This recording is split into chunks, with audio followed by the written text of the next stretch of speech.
আল্লাহ তুমি আমার গুনাহগার উম্মতকে বাঁচাও।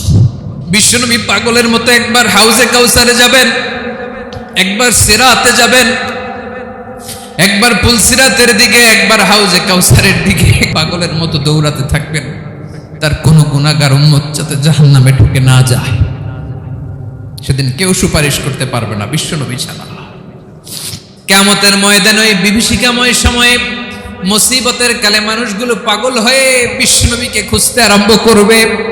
সবাই মিলে বিশ্বনবীর কাছে যেয়ে বলবে, ইয়া রাহমাতাল লিল আলামিন, ইয়া খাতামান নবীন, রাহমাতাল লিল আলামিন। দেখেন আমাদের কি অবস্থা, কি কঠিন বিপদে আমরা আছি, দাঁড়াতে পারি না, সূর্যের আলোতে ঘেমে হয়রান। আজকে কেউ সুপারিশ করতে পারবে না। সব নবীরা অপারগতা স্বীকার করেছে, তারা বলেছে আপনি ছাড়া কেউ নাকি আল্লাহর সামনে দাঁড়াতে পারবেন না, আপনি একটু সুপারিশ করেন। বিশ্বনবী বলবেন, আসো আসো, আজকের দিনে আমি ছাড়া আল্লাহর সামনে কেউ দাঁড়াতে পারবে না। বিশ্বনবী মাকামে মাহমুদে যে আল্লাহু আকবার বলে সিজদায় লুটিয়ে পড়বেন। আল্লাহ রাব্বুল আলামিন বিশ্বনবীকে এমন কিছু চমৎকার শব্দ শিখাবেন, ওই শব্দগুলো দিয়ে আল্লাহর প্রশংসা করে বিশ্বনবী কাঁদতে আরম্ভ করবেন। বিশ্বনবী এমন ভাবে অজর দ্বারায় সিজদায় লুটিয়ে পড়ে কাঁদবেন, রব্বুল আলামিনের রহমতের দরিয়ায় জোশ লেগে যাবে। রব্বুল আলামিন এই দৃশ্য থেকে সহ্য করতে পারবেন না। রব্বুল আলামিন বলবেন, ইয়া মুহাম্মদ ইরফা রাসাক, ও নবী আপনি মাথা তোলেন,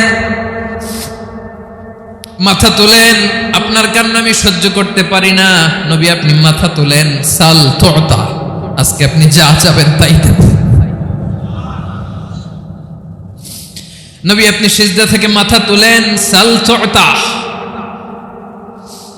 যা চাবেন তাই দেব। ওয়াশফা তুশাফা, যার জন্য সুপারিশ করবেন তার সুপারিশ কবুল করে নেব। বিশ্বনবী এবার মাথা তুলবেন। যে বিভীষিকাময় সময়ে প্রত্যেক নবী বলেছেন আমি পারবো না, প্রত্যেক নবী বলেছেন নফসি নফসি, আমার কি হবে আমি জানি না, আল্লাহ আমারে বাঁচাও।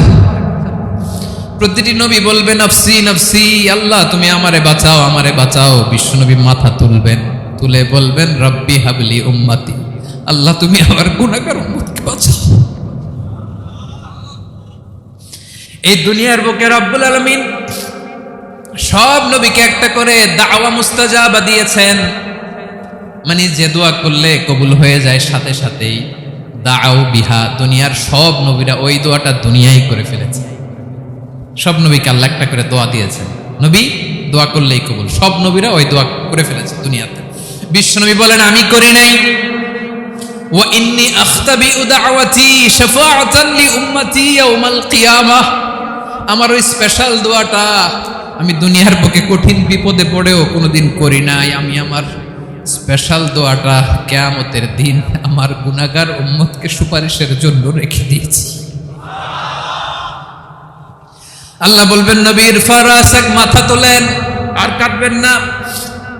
বিশ্বনবী মাথা তুলবেন, আল্লাহ বলবেন সাল তুতা, আপনি যা চাবেন তাই দেব। ওয়াশফা তুশাফা, সুপারিশ করেন, সুপারিশ কবুল করব। বিশ্বনবী বলবেন আল্লাহ ওই স্পেশাল দোয়াটা দুনিয়াতে করি নাই, আজকে আমি তোমার দরবারে দাঁড়িয়ে কিয়ামতের দিন ওই দোয়াটা করছি। আল্লাহ আমার যে উম্মতের হৃদয়ে যাররা পরিমাণ ঈমান আছে, আমার একটা উম্মতকেও তুমি জাহান্নামে ঢোকাতে পারবে না। বিশ্বনবী পাগলের মতো একবার হাউজে কাউসারে যাবেন, একবার সিরাতে যাবেন, একবার পুলসিরাতের দিকে, একবার হাউজে কাউসারের দিকে পাগলের মতো দৌড়াতে থাকবেন। তার কোনো গুনাহগার উম্মত যাতে জাহান্নামে ঢুকে না যায়। সেদিন কেউ সুপারিশ করতে পারবে না বিশ্বনবী ছাড়া। এজন্য ৫ নম্বর আল্লাহ বললেন মান যাল্লাযী ইয়াশফাউ ইনদাহু ইল্লা বিইযনিহি, কার সাহস আছে, কার এত বড় বুকের পাটা কিয়ামতের কঠিন দিন আল্লাহর সামনে দাঁড়িয়ে সুপারিশ করবে? কারো ক্ষমতা নেই, কারো ক্ষমতা নাই। বিশ্বনবী সেদিন সিজদায় পড়ে উম্মতের জন্য কাঁদবেন, সবাই কাঁদবে নফসি নফসি, আল্লাহ আমারে বাঁচাও, আল্লাহ আমারে বাঁচাও। বিশ্বনবী বলবেন উম্মতি উম্মতি। বিশ্বনবী আমার জন্য কাঁদবেন, আপনার জন্য কাঁদবেন, আমাদের জন্য সেদিন কেঁদে কেঁদে জাহান্নামের দরজায় দাঁড়িয়ে আমাদেরকে টেনে টেনে জান্নাতে ঢুকাবেন। এজন্য এই বিশ্বনবীর ভালোবাসা যেন আমাদের হৃদয়ে ভরপুর থাকে। আমার ভাইয়েরা, প্রতি শুক্রবার বিশ্বনবীর উপরে বেশি বেশি যেন আমরা দুরূদ পড়ি। আমরা যখন বিশ্বনবীর সালাম দেই, দুরূদ পড়ি, একদল স্পেশাল ফেরেশতা আছে যারা বিশ্বনবীর দুরূদটা নিয়ে সরাসরি বিশ্বনবীর রওজায় যায়, যে বলে অমুকের বেটা অমুক আপনারে সালাম দিয়েছে। বিশ্বনবী নিজ কবরের থেকে নিজেই সালামের উত্তর দেয়। বিশ্বনবীর ভালোবাসা যেন আমাদের হৃদয়ে থাকে, বিশ্বনবীর সুন্নাহ দিয়ে যেন আমাদের জীবনটাকে সাজাই। পারা যাবে ইনশাআল্লাহ। বিশ্বনবীর ভালোবাসা ছাড়া কেউ জান্নাতে ঢুকতে পারবে।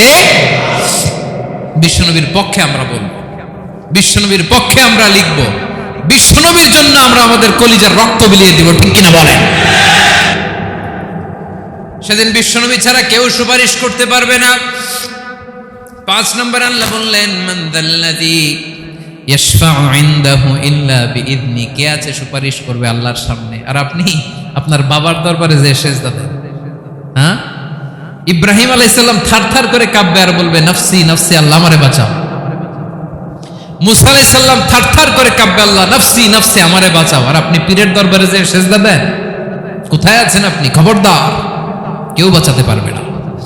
যাকে ইল্লা আল্লাহ যাকে অনুমতি দেন, বিশ্বনবীকে দিবেন, নবীদেরকে দিবেন। এরপরে আল্লাহ তার স্পেশাল ওয়ালিদেরকে, মুত্তাকিনদেরকে, শহীদদেরকে, সিলেক্টেড বান্দাদেরকে দিবেন। কিন্তু কাকে দিবেন, কার জন্য দিবেন, দুনিয়ার কেউ জানে না একজন ছাড়া। তিনি কে? আল্লাহর ওয়ালিদেরকে, নেককার লোকদেরকে আল্লাহ সুপারিশের অনুমতি দিবেন। কিন্তু আপনি যারে মানেন, যার পায়ে সেজদায় লুটিয়ে পড়ে থাকেন, তারে যে আল্লাহ দিবেন, এটার কোনো গ্যারান্টি আছে? কথা বলেন। এজন্য জপতে হবে একজনের নাম। আওয়াজ করে বলুন, তিনি কে? আয়াতুল কুরসির 5 নাম্বার কথা হচ্ছে, সেদিন কেউ কারো উপকারে আসবে না, সুপারিশ করার সুযোগ পাবে না, আল্লাহ যাকে অনুমতি দেয় তিনি ছাড়া। আল্লাহ যদি কাউকে দয়া করে অনুমতি দেয় তাহলে করতে পারবে, তাহলে পারবে। সেই কিয়ামতের দিনটা বড্ড ভয়ঙ্কর, কেউ সুপারিশ করার সাহস পাবে না। আরে আমার অবস্থা কি আমি জানি না, আমি আবার কারোর জন্য সুপারিশ করব? কথা বুঝেন নাই? আমার কি হবে আমি জানি, তা আমি আরেকজনের নিয়ে টেনশন করার সুযোগ কোথায়? ইয়া নফসি ইয়া নফসি, আল্লাহ আমারে বাঁচাও, আমারে বাঁচাও, আমারে বাঁচাও। কাঁদতে কাঁদতে মানুষ হয়রান হয়ে যাবে, এ নাকি আবার আরেকজনের বাঁচাবে। বিশ্বনবী বলেন, বিশ্বনবী একবার ছাগলের রান খাচ্ছিলেন। রান খেতে খেতে বিশ্বনবী বলেন, আনা সাইয়্যিদুন নাসি ইয়াউমাল কিয়ামাহ, আমি কিয়ামতের দিন সর্বশ্রেষ্ঠ হব, মানুষের মধ্যে সর্বশ্রেষ্ঠ সেরা আমি বিশ্বনবী। আলহামদুলিল্লাহ পড়েন। বিশ্বনবী বলেন, সেদিনটা বড্ড ভয়ঙ্কর, সেদিন কেউ কারো কোনো উপকারে আসবে না, বন্ধু বন্ধুর কাজে আসবে না, স্ত্রী স্বামীর উপকারে আসবে না, স্বামী স্ত্রীর উপকারে আসবে না, পীর সাহেব মুরিদরে বাঁচাতে পারবে না, মুরিদ পীর সাহেবরে বাঁচাতে পারবে না, নেতা কর্মীর পরিচয় দিবে না, কর্মী নেতার পরিচয় দিবে না, ভাই বোনকে চিনবে না, বোন ভাইকে চিনবে না, বাবা তার সন্তানকে চিনবে না, মেয়েকে দেখে মা দৌড়ে দৌড়ে পালাবে। বড্ড ভয়ঙ্কর দিন। বিশ্বনবী বলবেন, জমিনটা এখনকার মতো থাকবে না, পুরো জমিনটা সমান হয়ে যাবে, ফ্ল্যাট। এখন তো গোল, তখন ফ্ল্যাট। সবাই এক জমিনের উপরে দাঁড়াবে, সূর্যটা মাথার কাছে চলে আসবে, সূর্যের গরমে মানুষের মাথার মগজ গলে গলে কানের ছিদ্র, নাকের ছিদ্র দিয়ে বেয়ে বেয়ে পড়বে। আহ, সবাই হয়রান, পেরেশান, ক্লান্ত শ্রান্ত। মানুষগুলো বলবে বাঁচার কোনো উপায় নাই। 50,000 বছর মানুষ এরকম দৌড়াবে, চিৎকার করবে, কাঁদবে, বাঁচার কোনো উপায় নাই। সবাই বলবে, আহ, আল্লাহ যদি বিচারটা শুরু করতো, যা হবার হবে, আগে বিচার শুরু করুন। বিচারই শুরু হয় না, বিচার শুরু হইতেই 50,000 বছর। আল্লাহ, 50,000 বছর, 5,000, 15,000 না, 50,000 বছর এরকম যাবে। মানুষগুলো কাঁদতে কাঁদতে বলবে, চলো আমরা আদম আলাইহিস সালামের কাছে যাই, যেন আল্লাহর যে সুপারিশ করে, আল্লাহ আপনি বিচার শুরু করেন। কিয়ামতের ময়দানে সবাই মিলে সাইয়েদনা আদম আলাইহিস সালামের কাছে যাই বলবে, ইয়া আবাল বাশার, ইয়া আউয়ালাল আম্বিয়া, ও ও আদম নবী, আপনি দুনিয়ার বুকে প্রথম নবী। আল্লাহ নিজ হাতে আপনারে 60 হাত লম্বা করে বানিয়েছেন। আপনার সম্মানে ফেরেশতাদেরকে সেজদা দিতে বলেছেন। দুনিয়ার প্রথম নবী, প্রথম মানুষ আপনি। আপনি আল্লাহর যে সুপারিশ করেন যেন আল্লাহ বিচার শুরু করে। আদম আলাইহিস সালাম বলবেন আমি পারবো না, কারণ আল্লাহ আমাকে একটা নিষিদ্ধ গাছের কাছে যেতে নিষেধ করেছিল, আমি ভুল করে এই গাছের ফল খেয়েছি। নাফসি নাফসি, আজকে আমার কি হবে আমি জানি না, আমি বড় লজ্জিত। আমারে যদি আল্লাহ জিজ্ঞেস করে কেন খাইছিলাম, আমার কোনো উত্তর নাই। তোমারে বাঁচামো কেমনে আমি? নবীরা থার করে কাঁপবে সেদিন। আদম আলাইহিস সালাম বলবেন আমি পারবো না, মাফ করো আমাকে, আমি পারবো না। ওই যে ভুল করে গন্ধম খেয়ে ফেলেছি, নিষিদ্ধ গাছের ফল খেয়ে ফেলেছে, আমি বড় লজ্জিত, অনুতপ্ত, আমি পারবো না। আজকে আল্লাহ এত রাগান্বিত হয়েছে, আগে কখনো আল্লাহ এত রাগান্বিত হয় নাই, ভবিষ্যতেও আল্লাহ কখনো এত রাগান্বিত হবে না। আমি পারবো না। এক কাজ করো, তোমরা নূহ আলাইহিস সালামের কাছে যাও। কোন নবী? লোকেরা এবার পাগলের মতো দৌড়াতে দৌড়াতে আল্লাহর নবী নূহ আলাইহিস সালামের কাছে যেয়ে বলবে, ইয়া নবী আল্লাহ নূহ, আনতা আউয়ালুর রুসুলি ফিল আরদ, আপনি জমিনে প্রথম রাসূল। আদম আলাইহিস সালাম নবী ছিলেন, রাসূল ছিলেন না। এই দুনিয়ার বুকে প্রথম রাসূল ছিলেন আল্লাহর নবী নূহ আলাইহিস সালাম। সবাই বলবে ও নবী আল্লাহ নূহ, রাসূল আল্লাহ নূহ, আল্লাহ আপনাকে আবদান শাকুরা, শুকরগুজার বান্দা বলে কোরআনে বলেছে। কোরআনে নূহ আলাইহিস সালামের নামেও সূরা আছে না নাই? আপনি আল্লাহর প্রিয় বান্দা, প্রিয় রাসূল। দেখেন আমাদের কি দশা, ঘামতে ঘামতে শেষ। জমিনটা তামার জমিন, সূর্যটা মাথার কাছে, কি করবো আর পারি না, ঘামতে ঘামতে আর কত ঘামবো, কত দাঁড়িয়ে থাকবো। আল্লাহরে যে বলেন বিচার যেন শুরু করে। নূহ আলাইহিস সালাম বলবেন আমিও পারবো না, আমিও পারবো না। আমি আমার ছেলের জন্য কথা বলে ভুল করে ফেলছি। যখন মহাপ্লাবন হবে আমি বললাম আল্লাহ আমার কলিজার টুকরা সন্তান রে বাঁচান। আল্লাহ বললেন ও নূহ, সে তোমার সন্তান না, কারণ সে ঈমান আনে নাই, সে পাহাড়ের উপর দাঁড়িয়েছে, দেখি কেমনে সে বাঁচে। ওই যে আমি একটা না বুঝে আবদার করেছি, আল্লাহ আমার উপর রেগে গিয়েছিলেন। আজকে আল্লাহ ওই ব্যাপারে যদি আমারে প্রশ্ন করে, আমার কোনো জবাব নাই, আমি পারবো না, মাফ করো। তোমরা সবাই মিলে আল্লাহর খলিল ইব্রাহিম আলাইহিস সালামের কাছে যাও। লোকগুলো পাগলের মতো খুঁজতে আরম্ভ করবে, অযুত লক্ষ নিযুত কোটি মানুষের ভিড়ে আল্লাহর খলিল ইব্রাহিমকে যে বলবে ইয়া খলিলুল্লাহ, ও আল্লাহর খলিল, আল্লাহ আপনাকে বড্ড ভালোবেসেছেন, আপনি কাবা বানিয়েছেন, আল্লাহ আপনাকে বড্ড পছন্দ করেন। দেখেন আমাদের কি অবস্থা। আপনি যে আল্লাহর কাছে সুপারিশ করেন যেন আল্লাহ আজকে বিচার শুরু করে। আল্লাহর নবী ইব্রাহিম বলবেন আমিও পারবো না, আমি আমার জীবদ্দশায় 3টা মিথ্যা বলেছি। কয়টা? আসলে মিথ্যা না, একটু টুইস্ট করে কৌশল করে কথা বলেছিলেন, ওইটাকে হাদিসে মিথ্যা বলা হয়েছে। আমি জীবনে 3টা মিথ্যা বলেছি, জীবন বাঁচানোর তাগিদে কৌশল করে 3টা কথা বলেছি। আজকের এই কঠিন ময়দানে আল্লাহ যদি ওই 3টা কথার ব্যাপারে জিজ্ঞেস করে, লজ্জায় আমি মাথা দেখাতে পারবো না, আমিও পারবো না, আমিও পারবো না। আজকে আল্লাহ এত রেগে আছে, আগে কখনো এত রাগে নাই, পরেও রাখবে না। তোমরা সবাই মিলে বনি ইসরাইলের নবী মূসা আলাইহিস সালামের কাছে যাও।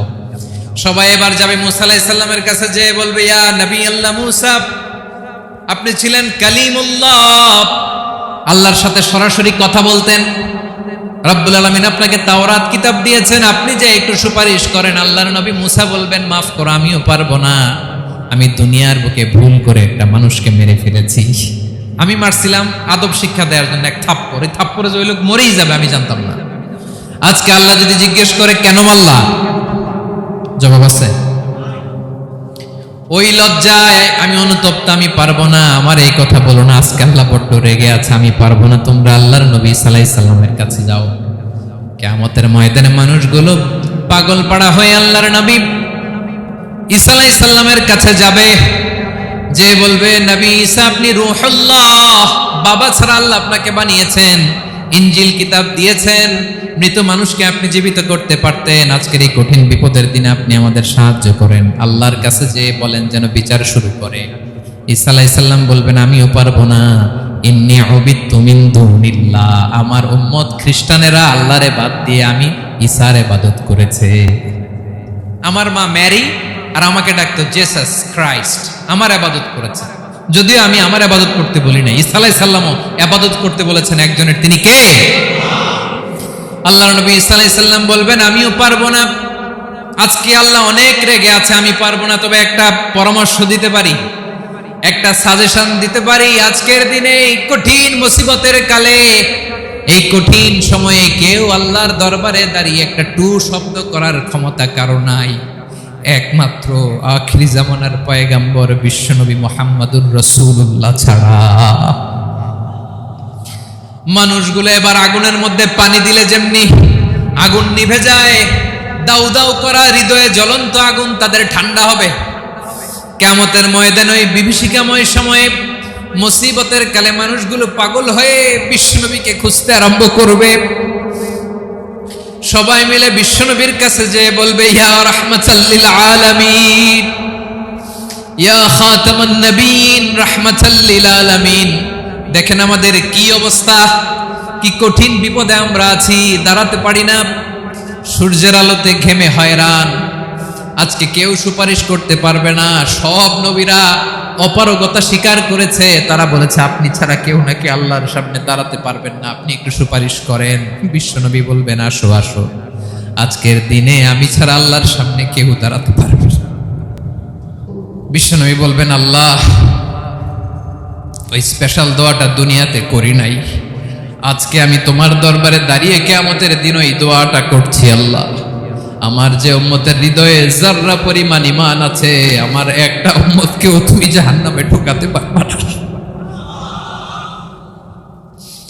বিশ্বনবী পাগলের মতো একবার হাউজে কাউসারে যাবেন, একবার সিরাতে যাবেন, একবার পুলসিরাতের দিকে, একবার হাউজে কাউসারের দিকে পাগলের মতো দৌড়াতে থাকবেন। তার কোন গুনাহগার উম্মত যাতে জাহান্নামে ঢুকে না যায়। সেদিন কেউ সুপারিশ করতে পারবে না বিশ্বনবী ছাড়া, কারো ক্ষমতা নাই। বিশ্বনবী সেদিন সেজদায় পড়ে উম্মতের জন্য কাঁদবেন, সবাই কাঁদবে, নফসি নফসি, আল্লাহ আমারে বাঁচাও, আল্লাহ আমারে বাঁচাও। বিশ্বনবী বলবেন উম্মতি উম্মতি। বিশ্বনবী আমার জন্য কাঁদবেন, আপনার জন্য কাঁদবেন, আমাদের জন্য সেদিন কেঁদে কেঁদে জাহান্নামের দরজায় দাঁড়িয়ে আমাদেরকে টেনে টেনে জান্নাতে ঢুকাবেন। এজন্য এই বিশ্বনবীর ভালোবাসা যেন আমাদের হৃদয়ে ভরপুর থাকে। আমার ভাইয়েরা, প্রতি শুক্রবার বিশ্বনবীর উপরে বেশি বেশি যেন আমরা দুরূদ পড়ি। আমরা যখন বিশ্বনবীর সালাম দেই, দুরূদ পড়ি,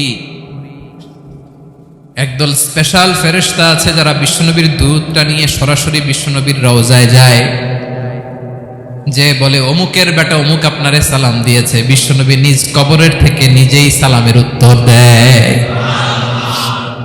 বিশ্বনবীর ভালোবাসা যেন আমাদের হৃদয়ে থাকে, বিশ্বনবীর সুন্নাহ দিয়ে যেন আমাদের জীবনটাকে সাজাই। পারা যাবে ইনশাআল্লাহ।